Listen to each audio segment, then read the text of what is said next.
गुनाहों का देवता एक ऐसे व्यक्ति की कहानी है जो अपराध की दुनिया में कदम रखते हुए धीरे धीरे देवता की तरह पूजनीय बन गया। लेकिन उसकी जिंदगी में ऐसा मोड़ आया जब उसे अपने गुनाहों का एहसास हुआ और उसका सामना अपने कर्मों से हुआ। यह एक अपराधी की कहानी है जो शक्ति और प्रभाव में इतना बढ़ता चला गया कि लोग उसे गुनाहों का देवता कहने लगे। उसकी कहानी में प्रेम, धोखा, बदला और अंततः मोक्ष की खोज है।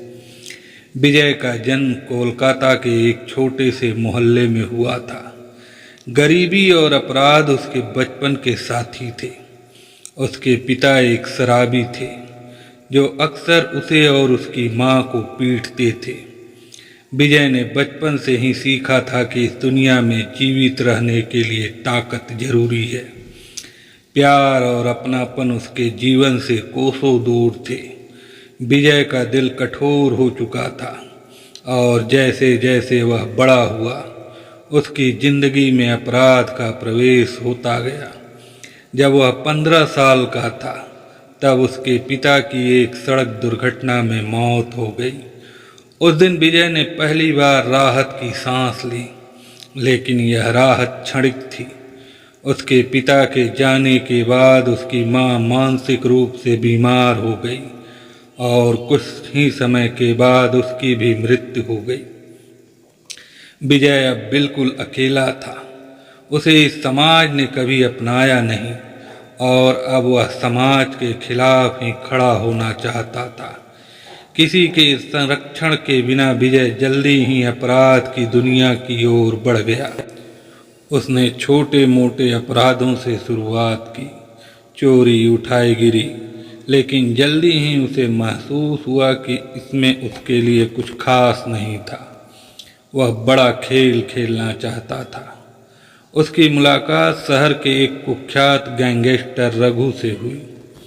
रघु ने विजय की कड़ी मेहनत, साहस और उसकी निर्दयता को पहचाना और उसे अपनी गैंग में शामिल कर लिया। विजय ने धीरे धीरे रघु के गैंग में अपनी जगह बना ली। वह रघु का सबसे भरोसेमंद आदमी बन गया और अपराध की सीढ़ी तेजी से चढ़ता चला गया। हत्या, अपहरण और तस्करी, विजय हर काम में निपुण हो गया। उसका नाम अब शहर के बड़े अपराधियों के बीच लिया जाने लगा। लेकिन उसके दिल में एक खलिश थी जिसे वह खुद भी समझ नहीं पाया।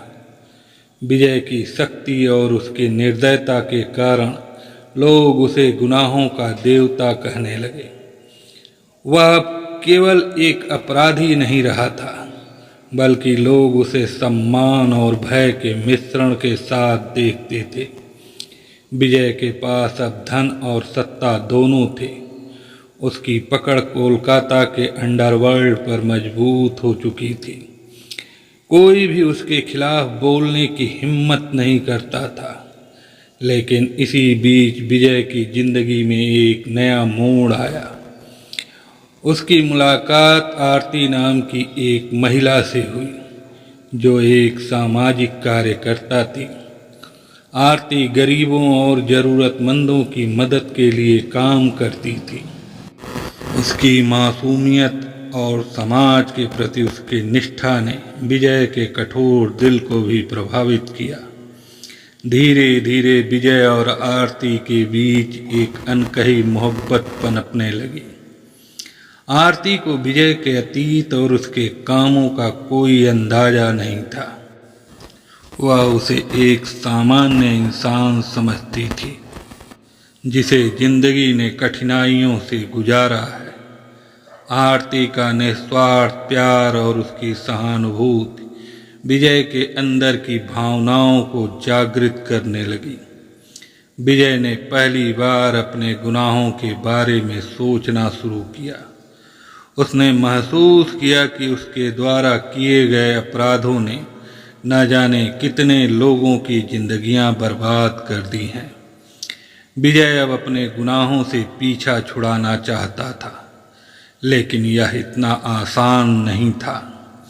उसका नाम अपराध की दुनिया में बहुत ऊंचा हो चुका था और उसके दुश्मन उसकी हर एक गलती का इंतजार कर रहे थे। आरती ने जब विजय से उसके कामों के बारे में जानने की कोशिश की तो विजय ने उसे सच्चाई बताने से परहेज किया, लेकिन उसके अंदर का पश्चाताप धीरे धीरे बढ़ने लगा। विजय ने अपराध की दुनिया से बाहर निकलने का मन बना लिया था, लेकिन उसके साथी रघु और बाकी गैंगस्टर को यह स्वीकार नहीं था। वे नहीं चाहते थे कि विजय गैंग छोड़ दे, क्योंकि विजय उनकी सबसे बड़ी ताकत था। रघु ने विजय को धोखे से मारने की योजना बनाई। विजय को मारने से वह गैंग पर अपना पूरा नियंत्रण कर सकता था। रघु ने विजय को एक फर्जी मीटिंग के लिए बुलाया। विजय को शक तो हुआ, लेकिन उसने सोचा कि वह सब संभाल लेगा। मीटिंग के दौरान रघु ने विजय पर हमला करवा दिया, लेकिन विजय, जो अपराध की दुनिया का महारथी बन चुका था, किसी तरह अपनी जान बचाकर वहां से भाग निकला। धोखे के बाद विजय का गुस्सा चरम पर था। अब वह केवल अपने दुश्मनों से बदला लेना चाहता था। उसने अपने पुराने साथियों के खिलाफ जंग छेड़ दी। एक एक कर उसने उन सभी को ढूंढ कर मार डाला जिन्होंने उसे धोखा दिया था। उसका सबसे बड़ा प्रतिशोध रघु के खिलाफ था। उसने रघु को ढूंढ निकाला और उसके साथ वही किया जो उसने विजय के लिए सोचा था।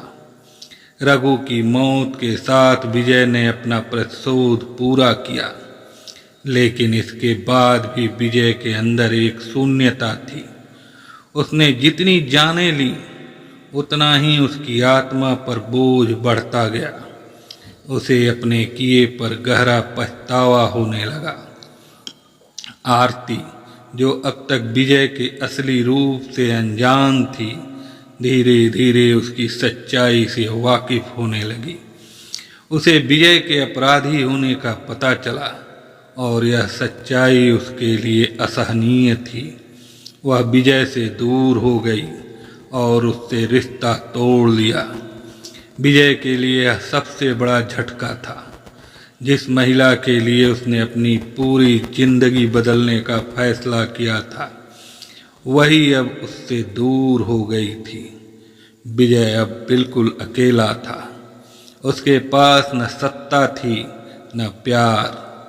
उसने अपराध की दुनिया से भी नाता तोड़ लिया था, लेकिन उसकी आत्मा पर गुनाहों का भारी बोझ था। वह अब इस बोझ से मुक्त होना चाहता था।